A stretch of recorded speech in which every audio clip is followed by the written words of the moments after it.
여러분 안녕하십니까? 이 시간에는 시편 38편 말씀 중심으로 드리겠습니다. 나 자신의 주인은 창조주 하나님이십니다. 그리고 그 주인 되시는 하나님이 함께 하십니다. 나는 어떻게 살아야 하는가 하면은 하나님을 섬기는 것이 나의 삶입니다. 우리는 죄의 성품에서 나오는 사상, 즉 나는 나를 위해서 산다. 나는 나 자신의 주인이다. 그러므로 내가 원하는 대로 살고 싶고 내가 선하다고 내가 판단되는 대로 살고자 하는 것이 우리 일반 사람들의 사상입니다. 나 자신은 주인의 것입니다. 나는 나를 위해서 사는 존재가 아니고 나의 주인을 위하여서 사는 존재입니다. 이 점을 하나님께서 알려주신 대로 믿도록 노력해야 합니다. 하나님이 알려주신 대로 믿어지기 위해서는 하나님이 하신 말씀을 또 듣고 또 묵상하고 그 말씀대로 생각하는 훈련을 부단하게 해야 그 믿음이 주어집니다. 믿음은 진리의 말씀을 들음으로 믿어지게 되어 있기 때문에 그러한 것입니다. 하나님을 기쁘시게 해드리는 것이 섬김이 됩니다. 나의 삶의 평가는 주인이 하십니다. 그리고 주인의 평가에 따라서 나의 영원한 삶의 영광이 결정됩니다. 그러한 성도가 되기 위해서는 우리는 더욱더 신앙이 성숙해져 가야 합니다. 신앙이 성숙해진다는 말씀은 하나님과 연합해서 하나님의 것으로 살아가는 것을 말하지요. 본래 우리가 예수님을 믿기 전에, 구원받기 전에는 죄와 연합해서 살았기 때문에 죄의 종으로 살게 되고 죄로 인하여서 살았기 때문에 주인 되시는 하나님의 법으로 영원한 죄의 형벌을 받게 됩니다. 이제 우리는 하나님의 크신 은혜로 죄와 연합해서 해방되었고 하나님과 연합되는 존재가 되었어요. 놀랍죠? 여러분이 예수님이 하나님이라고 믿어지시고 예수님을 믿음으로 내가 죄에서 구원을 받는다고 하는 하나님의 말씀이 믿어지는 사람, 그러므로 내가 예수님을 모시고 사는 사람은 하나님과 연합된 사람입니다. 아주 신비로운 사실입니다. 이제 우리는 하나님의 영과 연합된 사람이기 때문에 내 중심에는 하나님의 것이 나타납니다. 하나님의 뜻이 나타나고 하나님의 말씀이 나타나고 하나님의 거룩함이 나타나고 하나님의 생명의 생각이 나타나는 그러한 자입니다. 왜?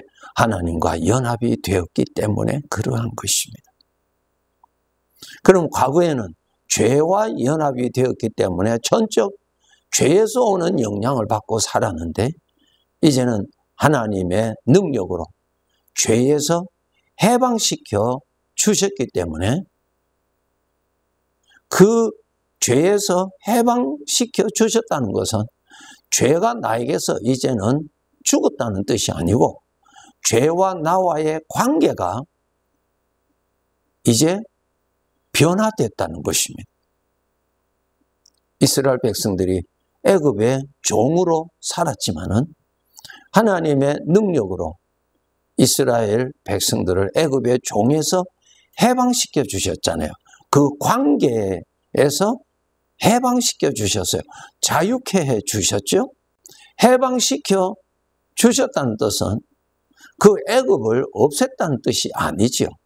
애굽은 그대로 있고 그 관계, 종속 관계, 거기에 속하였던 그 관계에서 해방을 시켜 준 것이죠.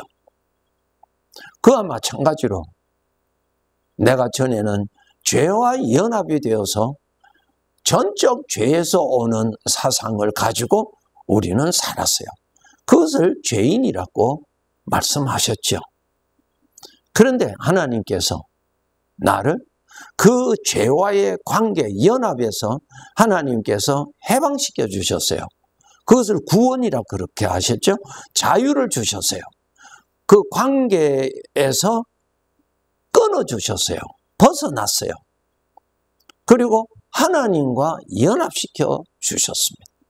그러므로 내 중심에는 하나님의 것이 나타납니다. 그리고 내가 전에 죄와 연합되어 있었던 그 죄는 내 중심에 있는 것이 아니라 내 주변에 그 죄가 얼마든지 나타나죠. 예를 들어서 요셉이 애굽에 노예 생활을 할 때 그의 주인이 누구였어요? 보디발이었어요. 보디발의 종이었어요. 보디발에게 속하여서 종으로서 속하여 있었지요. 그런데 하나님께서 요셉을 그 보디발의 종에서 벗어나게 해 주셨죠. 해방시켜 주셨어요. 애굽의 총리로 세워주셨죠. 하나님이. 그것이 무엇입니까? 보디발에게 속하였던, 보디발에 속하여서 보디발의 종으로 살았던 그 요셉을 해방시켜 주시고 애굽의 총리로 하나님이 세워주셨어요. 애굽의 총리가 되었을 때 보디발이 죽었어요? 아니죠. 보디발은 그대로 있어요. 그대로 있는데 그 관계가 이제는 완전히 이전과 달라진 것이죠. 그와 마찬가지로 죄에 속하여서 죄에서 오는 선과 악을 구분하면서 이기적으로 살아왔던 나를 이제는 죄에서 하나님께서 해방시켜 주신 것입니다. 죄는 그대로 있어요. 그 관계에서 해방시켜 주셨어요. 해방시켜 주시고 나를 하나님에게 속하게 해 주셨어요. 전에는 죄에게 연합되어 있을 때는 죄가 죄의 종으로 되어 있었고 이제는 하나님과 연합이 될 때는 하나님의 아들로 연합시켜 주셨어요. 놀라운 복이죠. 이것은 전적 하나님께서 주신 복입니다. 그렇기 때문에 하나님께서 주신 이 자유를 여러분이 지키셔야 됩니다. 죄는 그대로 살아있어요. 살아있기 때문에 나에게 얼마든지 나타나서 협박할 수도 있고 유혹할 수도 있고 미혹할 수 있습니다. 전에 죄와 연합이 될 때는 무조건 죄를 따라갔지요. 무조건 죄의 것이 내 것입니다. 노예는 주인의 것이 자기 것이죠. 그런데 이제는 종이 아니니까 과거에 그 주인이 나에게 나타나서 명령을 하고 지시를 할 때 내가 따라갈 필요가 없지요. 왜? 종이 아니니까. 내가 따라갈 필요가 없어요. 내가 따라간다면 내가 어리석은 것이죠. 이제는 따라가지 않아도 됩니다. 왜? 종이 아니니까. 이것을 주장하셔야 돼요. 전에는 죄의 종이었기 때문에 죄가 피리를 부는 대로 춤을 추었고 죄가 주는 생각대로 그 생각을 품고 살았어요. 그 죄의 종이었죠. 이제는 죄의 종이 아닙니다. 죄가 나타나죠. 얼마든지 나타나죠. 나타날 때 나는 죄의 종이 아니기 때문에 여러분이 거절하셔야 돼요. 해야 됩니다. 그것은 여러분이 해야 할 몫입니다. 하나님은 자유를 주셨어요. 그것은 하나님의 권세로 자유롭게 해 주셨어요. 이제는 하나님이 주신 자유를 내가 주장해야죠. 그런데 이것을 모르는 자는 하나님께서 나를 죄의 종에서 자유케 해 주실 뿐만 아니라 하나님과 연합시켜서 하나님의 아들까지 되었는데도 죄가 나타나면 무조건 따라가요. 신부는 이제는 죄의 종이 아닌데 삶은 죄의 종과 같이 사는 거예요. 이것은 아주 어리석은 자요. 죄의 종으로 왜 살려고 합니까? 나의 불행인데. 죄가 주는 그 사기꾼의 말에 얼마든지 넘어갑니다. 이것이 좋다고. 이거 먹으면 너에게 좋다고. 그것은 죄가 나를 미혹하기 위해서, 자기가 나를 사용하기 위해서, 나를 통해서 죄가 나타나기 위해서 거짓말로 나를 미혹하는 것입니다. 넘어가서는 안 되죠. 그렇기 때문에 우리 구원받은 자들이 죄가 나타나서 지금 나를 충동질하는지, 죄가 나타나서 나에게 속삭이는 것인지, 아니면은 이제 나의 주인이 되신 사랑의 아버지의 음성인지, 이것을 분별하셔야 합니다. 우리 성도들은 이것을 훈련해야 돼요. 내 안에 일어나는 이 생각을 따라서 무조건 충동받을 것이 아니고, 이것이 죄에서 오는 것인지 나의 복이 되시는 주님으로부터 오는 것인지를 분별하시는 습관을 가져야 돼요. 분별하는 습관을 가지지 아니하면 우리는 죄에서 오는 생각에 쉽게 우리는 미혹됩니다. 13절에 보면은 나는 못 듣는 자 같이 듣지 아니하고 말 못하는 자 같이 입을 열지 아니하오니라는 말씀이 있습니다. 죄에서 오는 생각을 나는 듣지 아니한다. 참 중요하죠? 하나님의 것은 받아들이고 누릴 줄 알아야 되고, 죄에서 오는 것은 빨리 피할 줄 알아야 돼요. 나는 못 듣는 자 같이 듣지 아니한다. 참 귀한 말씀이에요. 하나님은 우리들에게 항상 경고하시죠. 죄를 항상 조심하라. 죄는 하나님과 원수요, 하나님에게 속한 자녀들에게도 원수입니다. 그렇기 때문에 아버지께서 늘 말씀하시죠. 죄를 항상 조심하라.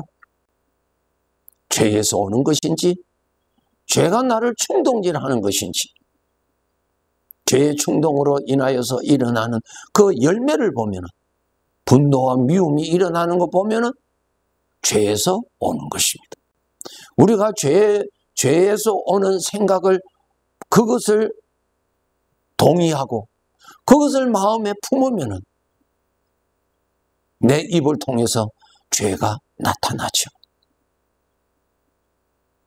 우리는 하나님의 영과 연합이 되어 있는 자이기 때문에, 하나님의 것이기 때문에 나를 더럽히지 않도록 잘 지키셔야 합니다. 죄에서 오는 생각을 묵상하고 죄에서 오는 생각에 빠지면 나 자신이 부정해집니다. 하나님의 것이에요. 하나님의 것을 잘 지켜야 됩니다. 내 것 아닙니다. 내 마음대로 살아야 할 내가 주인이 아니에요. 하나님의 것입니다. 주인의 것입니다. 하나님에게 속한 자요, 하나님과 연합되어 있는 자입니다. 이러한 하나님의 것을 죄의 것으로 더럽히고 부정케 하고 하나님을 대적하는 악한 생각이 마음에 살아서 우글거리도록 방치해 두면 안 되죠. 안 됩니다. 하나님과 연합이 되었기 때문에 하나님의 말씀을 들으시고 하나님의 생각을 품고 그렇게 살도록 노력해야 돼요. 하나님의 말씀을 듣는 훈련은 하나님의 말씀, 성경 말씀을 가까이 하세요. 하나님께서 나에게 하나님의 하신 말씀을 수시로 생각나게 해주신다고 알려주셨죠. 하나님의 말씀을 많이 읽고 많이 들어야 하나님께서 그 들었던, 그 읽었던 말씀을 생각나게 해주십니다. 그리고 죄에서 오는 생각은 이기적인 것으로 나타나지만 주님으로부터 오는 생각은 평강이 있게 되어 있습니다. 분별해 나가도록 노력해야 합니다. 분별하지 못하면 우리는 하나님의 것을 따르는 것보다 죄의 것을 쉽게 따르게 되어 있습니다. 왜? 그렇게 살아왔었기 때문에, 그것이 익숙하기 때문에 쉽게 빠져들어갑니다. 나 자신은 나의 것이 아니고 하나님의 것입니다. 하나님의 것을 잘 보존해야 되고 하나님의 것에서 하나님의 것이 많이 드러나도록 우리는 그렇게 살아야 합니다. 극상분 포도나무가 되었지만 들포도를 맺었던 것처럼 하나님의 무한하신 은혜로 죄와 연합해서 해방은 받았지만 나의 삶은 죄에 속아서 죄에 미혹되어서 죄의 것을 따르고 죄의 것을 사랑하고 죄의 것을 사랑하면서 일평생 지낼 수가 있습니다. 주인을 섬기는 것이 나의 영광스러운 삶입니다. 어떤 것이 나에게 만족이 되고 어떤 것이 나를 기쁘게 하는 것인지 그 초점으로 살면 안 됩니다. 그것은 죄로부터 오는 사상이에요. 어떻게 하는 것이 주님을 기쁘시게 하는 것인지, 어떠한 마음을 품는 것이 주님이 기뻐하시는 것인지, 나의 주인을 섬기는 것이 내 인생입니다. 여러분이 여러분 자신을 위해서 여러분의 기쁨과 여러분의 만족과 여러분이 원하는 대로 그 욕심을 따라서 인생을 잘 살았다고 합시다. 언젠가는 이 세상의 생애를 마감하고 주인 앞에 가서 어떻게 살았느냐 하는 심판을 받을 때에 하나님이 인정하시는 것이 아무것도 없다면 헛된 삶을 살 뿐만 아니라 죄에 속아서 산 아주 부끄러운 삶을 산 사람으로 나타납니다.